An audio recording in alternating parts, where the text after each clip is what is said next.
जगप्रसिद्ध जी दीक्षाभूमी नागपूरला आहे त्या ठिकाणी राज्य शासनाच्या माध्यमातून दीक्षाभूमीच्या परिसरामध्ये अंडरग्राउंड पार्किंगचं काम चालू केलेलं आहे।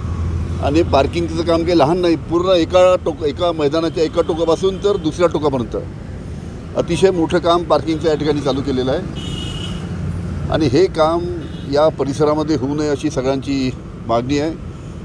त्याच्यामुळे हा प्रश्न आम्ही विधानसभेमध्ये उपस्थित केला आणि सरकारला सांगितलं तुम्हाला पार्किंगच करायचं आहे तर दुसरी याच्या दीक्षाभूमीच्या बाजूला जी कोणती चांगली जागा आहे, इथे एक 4 एकर जागा लागूनच इथे कृषी खात्याची सरकार म्हणजे केंद्र शासनाच्या कृषी खात्याची आहे की अजून दुसरी जी काही योग्य जागा असेल त्या जागेवर आपल्याला पार्किंग करायला हरकत नाही। आणि या ठिकाणी राज्य शासनाचे जे पालकमंत्री आहेत आपले नागपूरचे देवेंद्र फडणवीस त्यांनी येऊन स्वतः सर्व लोकांची लोकप्रतिनिधी आणि आमचे सर्व स्मारक समितीचे प्रतिनिधी आणि जे काही प्रमुख लोक आहेत त्या सर्वांची मीटिंग घेतली पाहिजे।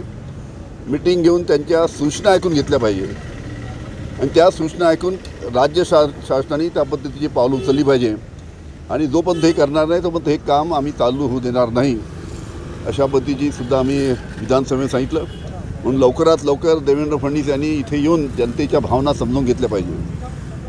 आणि अशा पद्धतीने इतकं मोठं काम चालू करत असताना सगळ्या लोकांची चर्चा करायला पाहिजे, लोकप्रतिनिधी चर्चा करायला पाहिजे, बाकी जे आंबेडकर जयंतीचे अनेक नेते आहेत त्या सर्वांची चर्चा करून त्यांनी अशा पद्धतीचं इतकं मोठं काम या परिसरामध्ये चालू करायला पाहिजे होतं। आणि त्याच्यामुळे जनतेचा अतिशय रोष या कामाच्या बाबतीत आहे आणि हे काम आता आम्ही चालू होऊ देणार नाही। त्याचबरोबर लवकरात लवकर देवेंद्र फडणवीस यांनी मीटिंग घेऊन सर्वांच्या सूचना ऐकून पुढील कामाच्या बाबतीत नंतर चर्चा करून दुसरी कोणती जागा चांगली मिळते त्या पद्धतीनं त्या ठिकाणी विचार करावा। ते आम्ही